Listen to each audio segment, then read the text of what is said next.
Довербата е убедливо најважната валута во еден правен систем. Не може да постојат ниту владењето на правото, ниту правната држава ако граѓаните не се убедени дека нивните правосудни органи работат стручно, професионално и пред се честно. Во 2018 година ние спроведовме анкета за да видиме какво е мислењето на граѓаните во однос на довербата што имаат во судството. Од таа анкета произлезе дека неверојатни 93% од граѓаните немаат доверба во судството. Исто така имаше 80% од граѓаните дека сметат дека поставките кај нас траат предолго.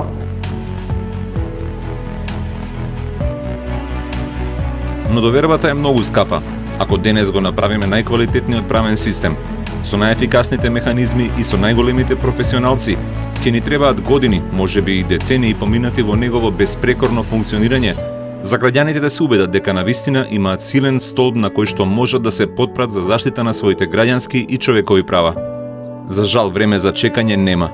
Можеме ли нешто да научиме од оние што се подобри од нас, за да го забрзаме патот?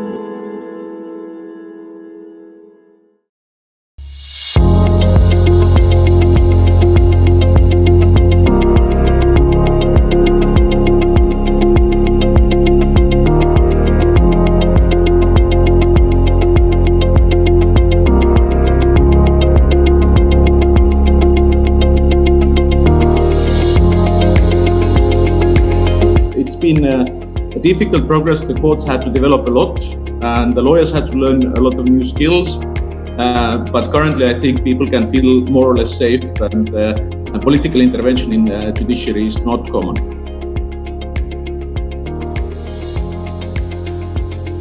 On a principle level, the legal system here is working as it should be.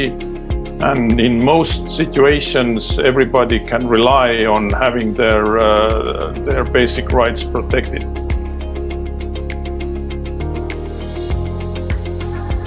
Тешко е дури да се замисли да се слушнат вакви зборови за македонскиот правосуден систем. Освен можеби кога некој си го истерувал својот интерес преку судовите, па ја фали нивната професионалност. Тие се среќните 2% што на анкетите одговараат дека имаат целосна доверба во судството. Судиите знаат да речат дека бројките се претерани и дека многу често се заснуваат на впечатоците што граѓаните ги имаат за судството. Ке речат дека на анкетите одговара секој, без разлика дали имал директен контакт со судскиот систем, па во одговорот се води од општото расположение, а не од фактичката состојба. Луѓето сметаат дека ако дојдеш во суд, ти веќе треба да поминеш децении во суд за да оствариш некакво право, а тоа ќе ви го кажат луѓе кои воопшто и не стапнале во судот. Ние се уште во државата немаме релевантни анкети на корисници на нашите услуги. Но голем број корисници кои што ќе ви кажат колку се задоволни од услугите, колку време траела постапката и така натаму. И на крај да се разбереме, судската постапка условно има некој минимум во кој мора да трае. Затоа што странката, тужениот мора да ја добие тужбата на одговор. Мора да му се даде време да даде одговор на тужба. Мора на странките да им се остави минимум време да се подготват за расправа. Мора на секоја онаа странка на која ќе се достави поднесок да се остави минимум на време да одговори на тој поднесок. А сето тоа време се акумулира во некој временски период. Кои и да се причините, фактот е дека довербата ја нема, а кога во еден систем недостасува неговата основна состојка, тој станува слаб и го слабее чувството на сигурност кај граѓаните. Создава ефект во кој тие живеат со мислата дека не се заштитени, дека се оставени самите на себе и дека не може да се потпрат на механизмите што ги плаќаат со своите пари преку даноците. Правната сигурност не е застапена кај граѓаните првично баш заради таа нетранспарентност на судовите. Веќе спомнав јас дека граѓаните се осеќаат посигурно и кога ќе има некој од надвор, кога ќе ја следи постапката, затоа што Сепак на крајот на краиштата сите овие анкети што ги правиме и мислењата кои што ги добиваме од граѓаните се индивидуални перцепции. Ние не можеме секогаш 100% да кажеме какво е судството, ние тие информации ги добиваме од граѓаните. Еден правен систем се потпира на начелото на поделба на власта. Тоа значи дека од една страна не може владата да му наложи на судството како да работи, но од друга значи и дека и таа има одговорност како да обезбеди услови и да создаде систем од правила со кои ќе може да се подобри состојбата. Сакаме конечно да се врати довербата на граѓаните во судството која што несомнено е изгубена во минатите години. Сакаме човек кога ќе отиде на суд да знае дека во таа институција во која што може да има доверба и каде што правдината ќе добија на некој начин. Нашата држава имаше многу слабости во минатото кои што ние сега се обидуваме да ги надминеме. Донесени се повеќе закони кои што регулираат работата и на судството и на целиот правосуден систем. Дополнително ќе се донесат, а со цел граѓаните, македонските граѓани да имаат поголема доверба и правдината да можат да се истераат на суд. Но не секогаш постои отвореност за промени. Поради различни причини делот од системот што треба да се менува дава отпор. Не сака да се соочи со фактот дека има слабост или не сака да прифати насоки што ги смета за мешање. Дури не сака ни да ги исполни сите своји обврски. Судовите и сами се не толку транспарентни како што треба да бидат. Првично ќе го земам во предвид начелото на јавност. Значи, кај нас начелото на јавност не се почитува толку во постапките како што треба да се почитува и се почитува во останатите европски земји. Например, судовите се уште немаат навика да примаат луѓе како јавност во судниците. Довербата се потпира на знаење и искуство. Колку ќе им се верува на одредени процедури може да зависи од тоа колку луѓето ги разбираат. Затоа има и мислење дека недоволната доверба не е секогаш одраз на фактичката состојба.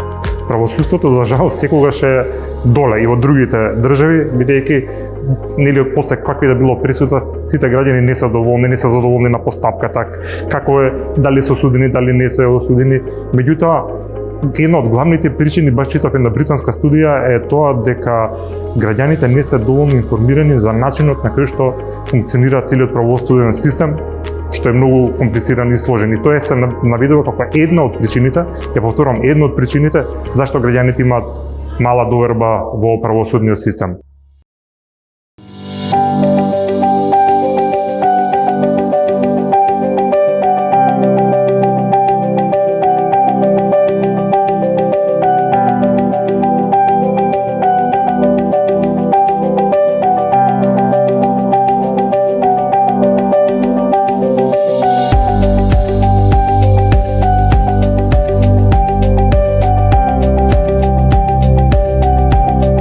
Доколку ги земаме во предвид, еве, например, јавно експонираните предмети што се,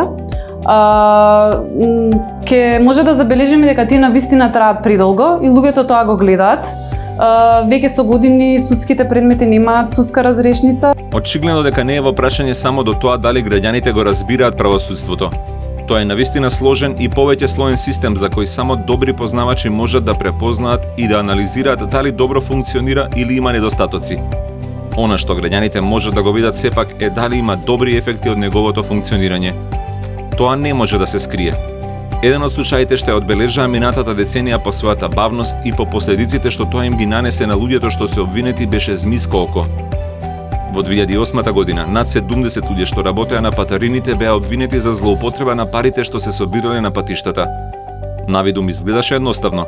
Ако парите што требало се користат за одржување на патиштата завршувале во нечии џебови, ќе се утврди дали обвинетите се виновни, ќе добијат казна ако треба или ќе бидат ослободени ако нема докази, а парите, ако биле украдени, ќе се вратат. Случајот се уште е далеко од завршување. Ние денеска, после 14 години, дојдовме на половина пат од тој предмет, затоа што сега имаме првостепена пресуда, која што се уште не е правосилна. Јас реков дека никогаш нема да се заврши. И за жал изгледа дека тоа моја предвидување ќе се обистини на вистина. Искусниот адвокат Мирослав Вујич е бранител на дел обвинети во Змиско око.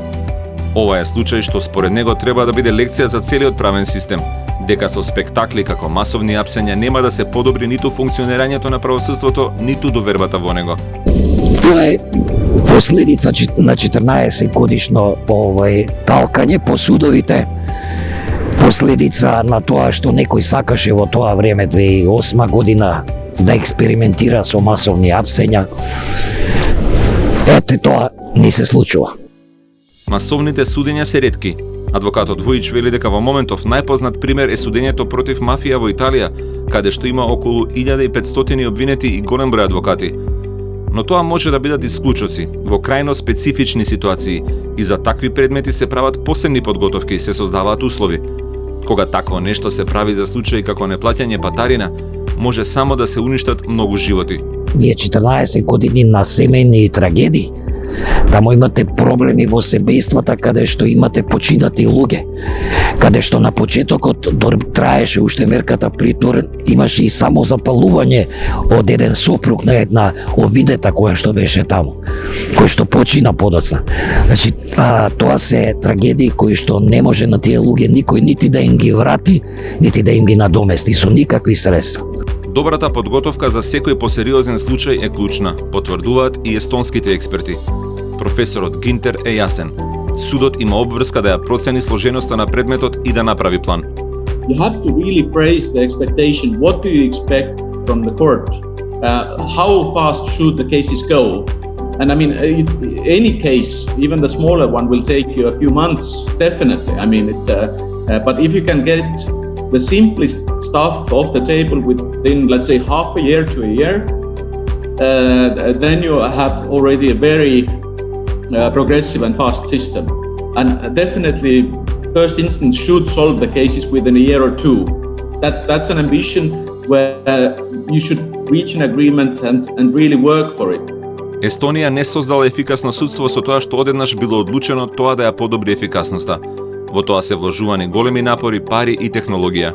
During the past, I would say 10 years, most of the efforts of the government in terms of the legal system has been focused on the efficiency of the system, the ability of the system to process all the cases within a reasonable time. And certainly these efforts have paid off. I mean, the time it takes for a legal case from start to finish has come down, and we are among the leaders in the EU in terms of the time it takes to process a legal case. Но никогаш, дури ако еден систем стане меѓу 10 најдобри во светот, не може да се каже дека работата е завршена и дека веќе нема што да се подобрува. Секој напредок си носи и своји последици. Така, инсистирањето на ефикасност создало загриженост дека одлуките ќе бидат брзи, но не и квалитетни. So there is this always some kind of a competition between quality and efficiency, and finding the right balance there is always difficult. And this is the sort of the I would say the most important issue which our country has to deal with right now and in the future. How do we find the right balance between quality and efficiency? Кривичните предмети за кои постојано се известува во медиумите се најчестата основа според која граѓаните што немаат многу допир со судството ги градат своите ставови за него. Оние што се соочиле со така наречените судски лавиринти пак многу често заглавиле таму поради имотно-правни спорови. Уште еден символ на бавност на системот и на несигурност дека може да се истурка правдата, за некој да може слободно и со сигурност да застане на својот личен имот. Ова се случаи кои често уриваат рекорди во траењето, кои траат со децении и се пренесуваат од колено на колено. Во 2000 година, кога поминав во одделот за имотно-правни спорови, наследих два предмета кои во тој момент едниот имаше 33, другиот можеби 32 години, но и двата предмета де факто не беа активни предмети, туку беа предмети во прекин. А постапката може да се прекине поради смрт на странка и поради други причини кои што се во законот. Конкретно во овие предмети, тоа беше поради смрт на странката и се додека не се расправи оставината, не може таа да се продолжи за да се види која странка де факто ќе продолжи постапката. Судијката Димовска е специализирана за имотно-правни случаи и работи на нив низ целата кариера од 2,5 децении. Укажува дека оваа материја е многу сложена и не зависи само од судијата или од судството, туку од целиот државен апарат што се занимава со имотни прашања, како и од дисциплината на луѓето да водат сметка за документите за својот имот. Вели, на суд завршува само тоа што не можело да се реши во катастарот. Па некогаш вие за да утврдите за една парцела, зошто сега е со намалена површина запишана, ќе треба да се премери можеби десетици парцели, за да се види дали има грешка, затоа што може и да нема грешка, затоа што сега се прават дигитални мерења, порано биле поинакви мерењата. Второ, некогаш самите граѓани и не сваќаат дека парцелата што ја владеат на лице место е таа истата и не променета, но запишана се поинаква површина затоа што сега е тоа поточно мерење. Докажувањето во овие постапки може да биде многу сложено. Затоа судиката препорачува граѓаните да водат повеќе сметка за документите, дури и ако не се вклучени во никаков процес како купопродажба, наследство, судење и слично. Во една куќа ќе живеат 5 генерации и нема да се разреши кој ја направил куќата и чива е. Некој од 6-та генерација ќе има потреба тоа да го разреши. Па замислете нешто ако траело 60 години и се таложил еден предмет, не може да се очекува многу брзо да се разреши. Така да многу аспекти влијаат на тоа колку ќе трае еден судски процес, но јас мислам дека и перцепцијата на граѓаните за тоа дека траат судските процеси не се гради врз основа на нашите корисници на услуги, што би рекла на нашите странки. Тоа е некоја перцепција општо.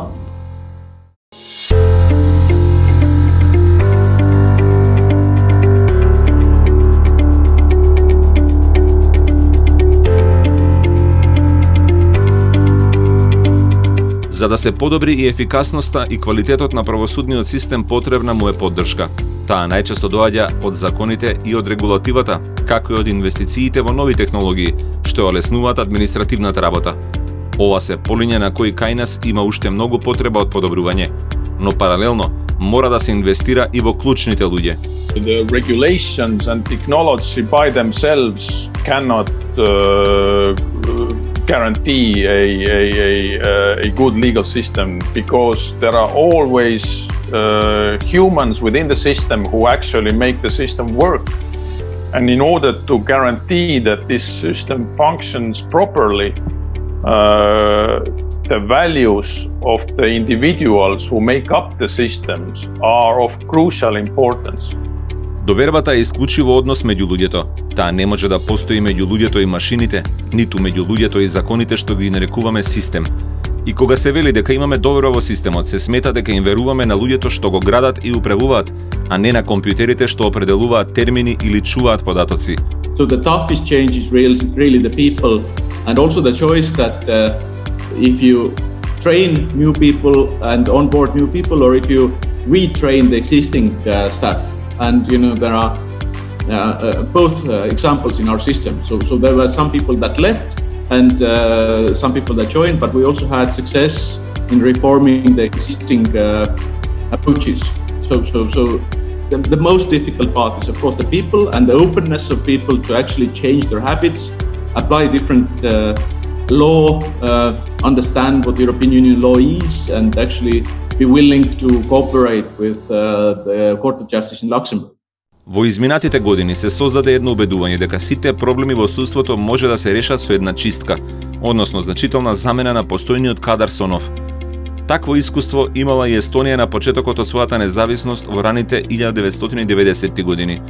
Но тој процес прво мора да се направи внимателно, за да не ги влоши проблемите, и второ, може да биде само основа за реизградба. Сам по себе не може да гарантира ништо. Чистката може да создаде само празен терен. Првиот темел што треба да се постави е независноста. Таа се гарантира со уставот и со законите, но и со нивниот општествен и материјален статус.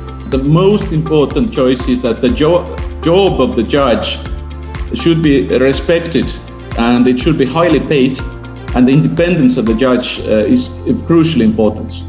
So security for the judges to do their job and with a respectable position with high salary and independence, that is the key. And of course, you need, for the second time, you need all the support that they can get in terms of information technology and training. And this independence in my country is thankfully reasonably well guaranteed. So I can be sure if I appear before a judge that this judge is not improperly influenced by other branches of government or other companies or individuals or anything like that. So I can be reasonably sure that at least the independence is guaranteed. Судиите и во нашата земја имаат високи примања според македонските стандарди. Имаат и заштита на својата независност, што им ја нуди уставот и законите. Основата е поставена, но сепак се чини дека нешто недостасува. Барајќи ја тајната состојка, мора да се вратиме назад во образованието. Првите реформи треба да почнат и да започнат од Академија за обука. Таа е потребна, секако. Меѓутоа, тамо на младите идни суди да им се врежат одредени европски норми. Норми за почитување на закон. Не дали се тие припадници на одредена политичка партија или ја имат поддршката од нив, тоа е небитно.